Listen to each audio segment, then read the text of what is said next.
Pasteur Gary Volsi de Montréal, Québec, n'a poursuivi avec étude Somme. Je veux dire, nous dans Somme 24. Somme 24, titre c'est liturgie d'entrée au sanctuaire. Liturgie d'entrée au sanctuaire. Nous trouvons dans le titre, c'est à cause de ça qui dit dans le texte que nous choisissons le titre. Nous même nous cherchons le titre parce qu'on peut chercher l'autre bagaille dans Somme. Nous-mêmes, nous essayons de chercher un titre qui est général. Donc, c'est pour ça que nous avons Somme 24.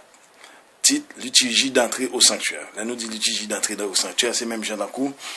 Par exemple, un chant d'entrée que nous utilisons, surtout dans le service d'adoration, parfois utiliser le mariage. Grand Dieu, nous te bénissons, nous célébrons tes louanges, éternel, nous t'exaltons, de concert avec les anges, et prosternés devant toi, nous t'adorons, ô grand roi, et prosternés devant toi, nous t'adorons, ô grand roi, etc.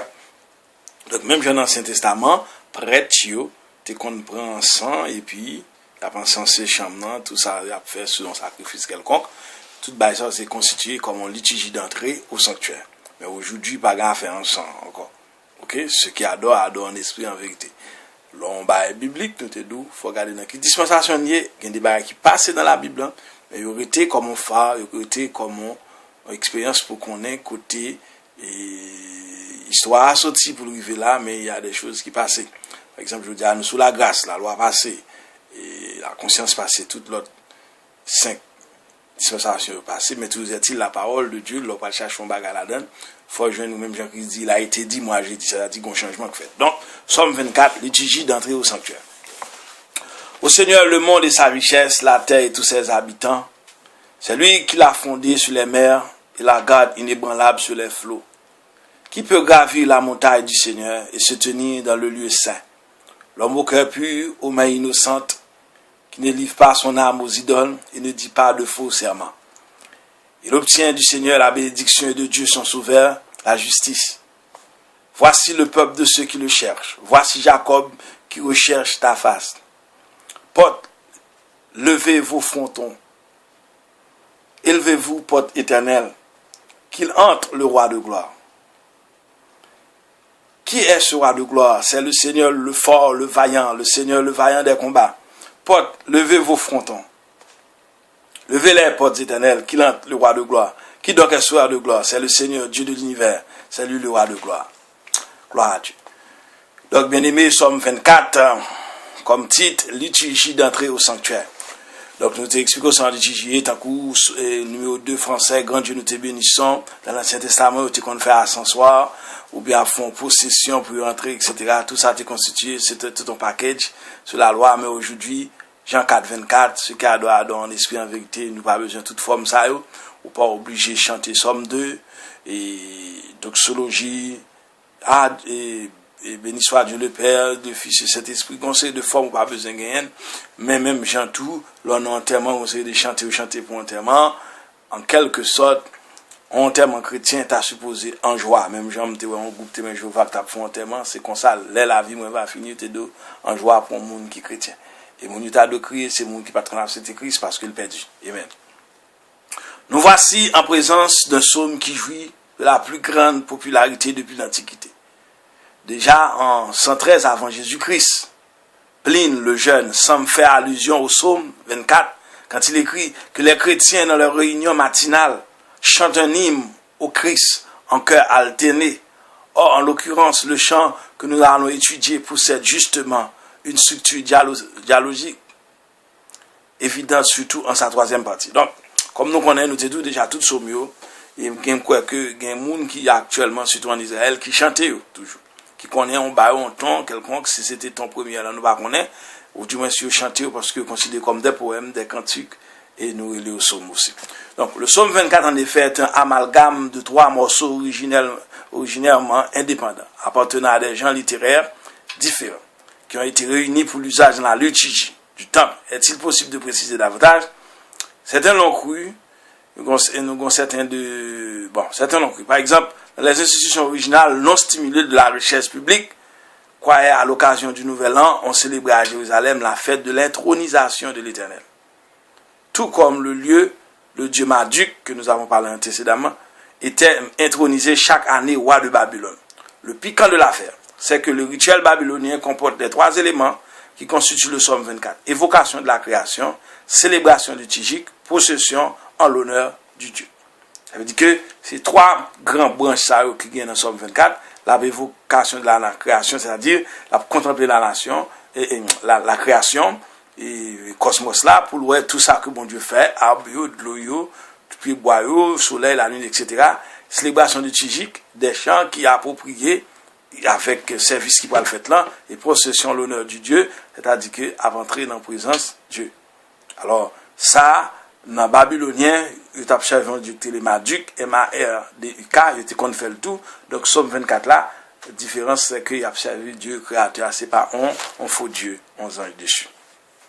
Donc, sans entrer dans les détails de ce grand débat, disons en bref que l'existence de la fête de l'intronisation annuelle de l'Éternel n'est pas attestée dans la Bible.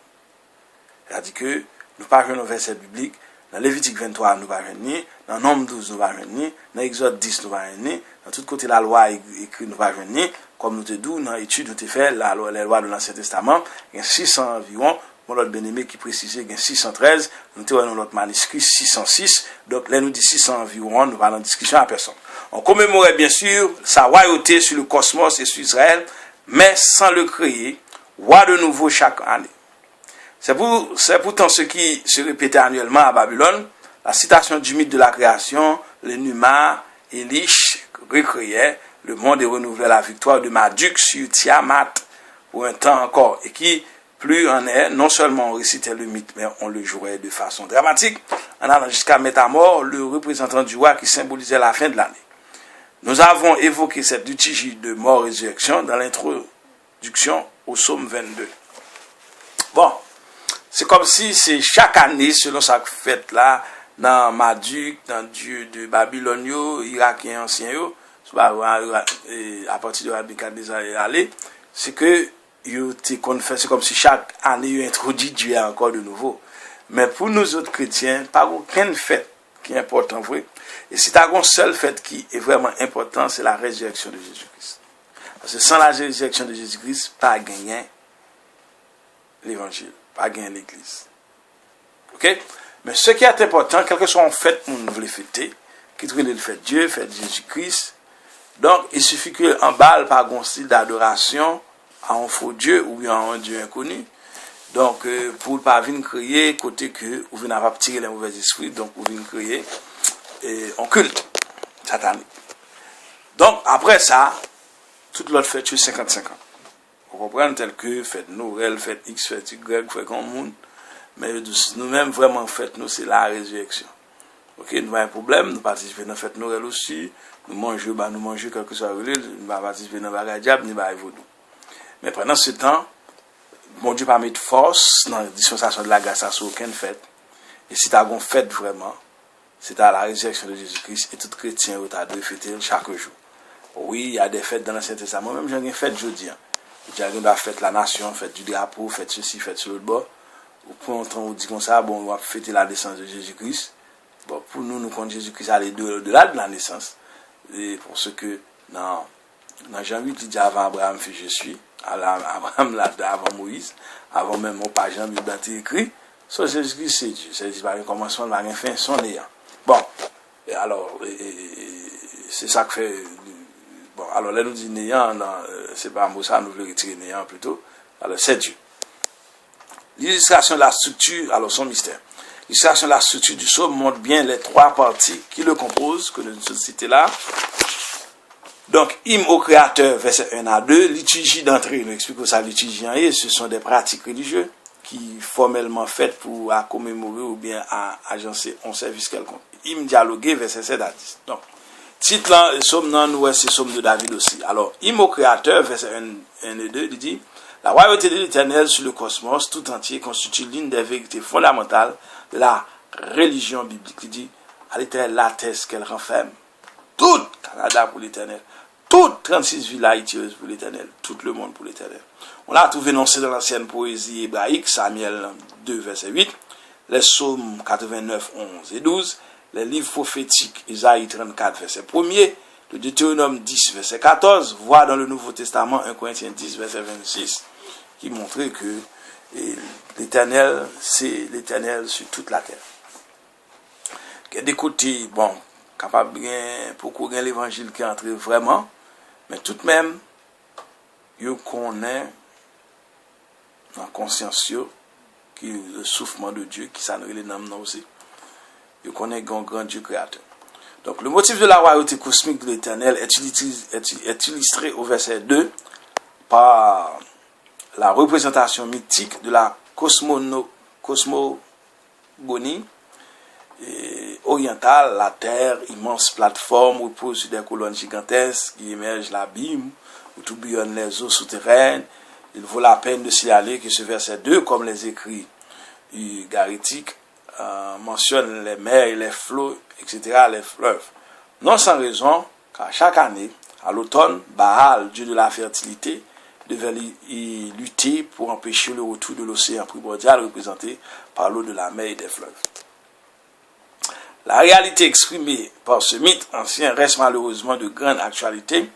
La création tout entière est à la merci de la méchanceté des hommes et des forces aveugles de la nature. Seule l'intervention continuelle du Seigneur la préserve de l'anéantissement total. C'est ça, nous, la providence de Dieu. Bon Dieu a veillé sur la terre. Et des méchants qui gagnent pour aimer tout, pour qu'on tout plus gros plus gars qui gagnent. Donc, on t'a anéanti. Déjà.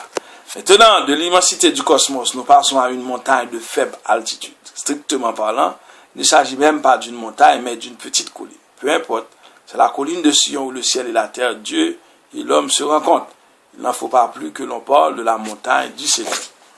Liturgie d'entrée, versets 3 à 6, les deux strophes qui composent cette nouvelle section appartiennent aux gens littéraires des liturgies d'entrée ou de la Torah, ou de la Torah, ou de la Torée plutôt, T-R-O-R-A, et qui encore liturgie d'entrée en hébreu. Déjà rencontré au Somme 15. Présentement, les conditions morales requises pour l'entrée dans le sanctuaire sont réduites à 3. Petit a, avoir le cœur et les mains innocentes.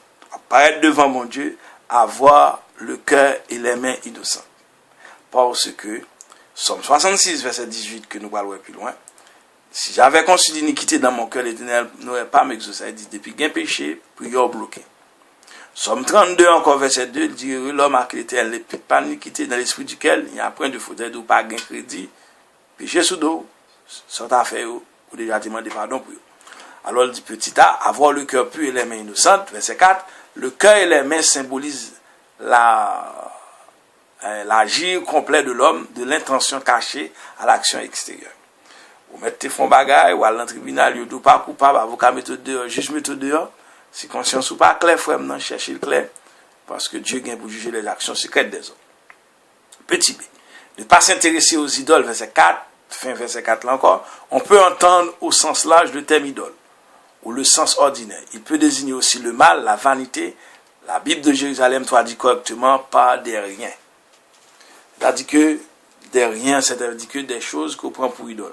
Chez nous, capables d'idole, ou capables pour une loi observer, c'est-à-dire qu'un mauvais esprit, Saint-Jean, Saint-Marie, Saint-Cécile, pour les autres, monsieur pas Saint en cap venir, parce que nous avons sauvé déjà, mais son mauvais esprit cap caché d'elle, ou qu'on doit prendre connaissance, comme un idole, ou qu'on doit prendre couleur, ou c'est blanc, ou c'est milâtre, ou c'est noir, parce que gagne l'assistant tout bord, eh bien, tout ça qu'on mettait entre nous-mêmes, ah bon Dieu, constitue un idole. Petit c, ne pas prononcer de faux serments. Tripotaille, bail menti. Cette exigence morale, qui appelle le commandement du décalogue, Exode 20, verset 16, constitue la première clause du code de Hammurabi, que nous t'ai parlé déjà. On trouve peut-être étrange cet examen de conscience publique préparatoire à l'entrée au temple. Il est pourtant l'ancêtre de la prière pénitentielle qui ouvre nos célébrations liturgiques. Quoi qu'il en soit, il convient de citer que Beauchamp dit de la liturgie d'entrée au temple de Jérusalem. Il ne s'agit pas tellement, dans le cas de savoir ce qu'a fait jusqu'ici le requérant, que de s'enquérir sur ses intentions pour l'avenir. Aussi, ne laissera-t-on pas passer des gens qui cachent leur jeu, des gens dont la bouche n'exprime pas ce que le cœur pense. Donc là, nous, on a prononcé des mots, tant quoi Hammurabi, non Beauchamp, tout non ça, c'est juste aller dans et somme précédent et surtout dans l'introduction pour voir qui ça nous dit déjà de eux. parce que nous t'ai fait toute introduction, je prends 6 vidéos pour nous t'ai fait introduction de 150 sommios, pour nous appeler chaque sommio en particulier.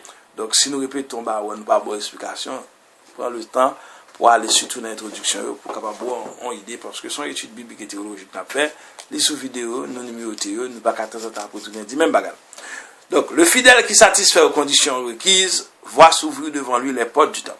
Davantage encore, il reçoit du Seigneur la bénédiction et la justice, verset 5. Mis en parallèle avec bénédiction, le terme justice prend le sens de salut. Enfin, le gardien du temps, où le peuple, en réponse aux questions requises, décrit le vrai peuple de Dieu, verset 6. Voici le peuple de celui qui le cherche. Voici Jacob qui recherche ta face. Donc, soit chercher mon Dieu fort sincère. Parce que Dieu, Jésus-Christ dit, je connais mes brebis me connaissent. Voilà. Hymne dialogué, verset 7 à 10, nous voici en présence de la partie la plus ancienne du psaume. Peut-être a-t-elle été composée à l'occasion de l'entrée de l'Arche à Jérusalem, après la prise de la ville de David de Samuel 6, que nous vient l'histoire. La suite, lorsqu'on commémorait cet événement initial, on chantait le même hymne triomphal. Certains auteurs le croient. Aujourd'hui, si nous avons dit, et debout, sainte cohorte, soldats du roi des rois, tenez d'une main forte l'étendard de la croix. Au sentier de gloire, Jésus-Christ nous conduit, etc. Donc ça, c'était un chant de louange. Il y a plusieurs encore. À la suite, lorsqu'on commémorait cet événement, maintenant, Israël, c'était Somio, c'était Cantique. C'est le même phase, certains auteurs le croient. D'autres commentateurs sont plus d'avis que l'on chantait les 3 parties du psaume 24 aux grandes fêtes, quand on parlait, on a l'Arche d'Alliance en possession dans les rues de Jérusalem, au départ, loin du temple, verset 1 et 2, pendant la liturgie d'entrée, verset 3 à 10, pour l'ouverture des portes, verset 7 à 10, selon cette hypothèse, l'hymne triomphal donnait lieu au dialogue suivant. C'est même j'entends qu'on a fait un réveil national, et pour chanter notre prions à Dieu pour que notre patrie. Ce sont des chants et dans la catégorie ça. Des cantiques dans la catégorie ça. Au verset 7, le cœur de la procession interpelle les portes personnifiées au temps. Porte, levez-vous, fronton. Ou bien porte, levez-vous, linteau, fronton, linteau, même bagaille. Élevez-vous, portes éternelles, qu'il rentre le roi de gloire. Les portes sont beaucoup trop petites. Le roi de gloire qui demande le droit d'entrée est trop grand pour y passer. En outre, ces portes anciennes sont dites éternelles.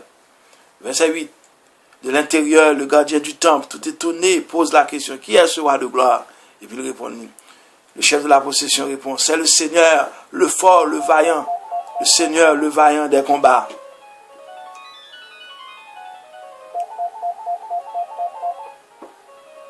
Gloire à Dieu. Le chef de la procession répond, c'est le Seigneur, le fort, le vaillant, le Seigneur, le vaillant des combats. Le cœur répond de plus belle. Levez vos frontons ou bien vos linteaux. Levez les portes éternelles qui hantent le roi de gloire. Encore plus étonné, le gardien du temple fidèle à la consigne s'enquiert du nouveau qui donc est ce roi de gloire. Le cœur reprend, c'est le Seigneur Dieu de l'univers, c'est lui le roi de gloire. Interprétation eschatologique, Ézéchiel au chapitre 43, verset 4 décrit le retour du Seigneur dans le temple reconstruit. Pourtant, bien qu'il soit idéalisé, le temple du prophète n'est encore que la pâle figure de la réalité à venir. À Jérusalem céleste, l'auteur de l'Apocalypse 21, verset 22, n'a pas vu le temple. N'a pas vu de temple. C'est que le Seigneur, le Dieu, maître de tous, est son temple, ainsi que l'agneau. En attendant que nous sommes sur terre, le temple de Dieu, c'est nous. Premièrement, au Corinthiens 3, verset 16 et 17. C'est nous qui temple bon Dieu. 1 Corinthiens 3, verset 16 et 17. C'est nous qui temple bon Dieu. Donc, c'était Psaume 24, côté nous se trouvons là. Et Psaume 24, titre Psaume 24 là, qui ça te dit nous, comme titre, c'est gloire à Dieu. C'était liturgie d'entrée au sanctuaire. C'est-à-dire que les chants qui toujours fait part des grandes fêtes nationales, de victoire, de chanter, comme je veux dire, nous avons un chant d'expression des chants, sur cantiques, à la fois prophétie, des cantiques, des poèmes, ce sont des choses qui étaient classées, et tout ça, bon Dieu, classé dans la Bible, constitué comme une prophétie en lui-même. Parce qu'en pile bagaille, il par exemple, somme 2 à parler de messianité, Jésus-Christ peut venir, etc. Donc, somme 24, à l'éternel la terre, ce qu'elle renferme, le monde, ce qu'il habite. C'est-à-dire toute la terre, qu'elle va surprendre en terre, ce côté, il faut aller, mon Dieu, gloire. Le Dieu est capable de médecin, mais quand on jeune fait, il y aura signes qui viennent boire, remèdes, etc., pharmacien, tout le monde qui fait utiliser matière première qu'on vient dans la créature, qu'est-ce qui crée, c'est bon Dieu. Il raconte une histoire, un homme qui, un gros scientiste qui a fait robot, c'est sur le bord, tout ça. Et puis, je dis, oui, je vais faire mon nom à éternel, je vais faire robot, mon programme et tout. Et puis, il a dit, ok, fais mon nom, je vais me sauter. Je vais mettre dans le laboratoire pour transformer. Et puis, elle dit, non, non, elle cherche propre tes pas. Donc, que mon Dieu bénisse nous, à très bientôt. C'est Pasteur Gary Volsi de Montréal, Québec, Canada. À très bientôt. Donc, c'est à très bientôt pour Somme 25. Amen.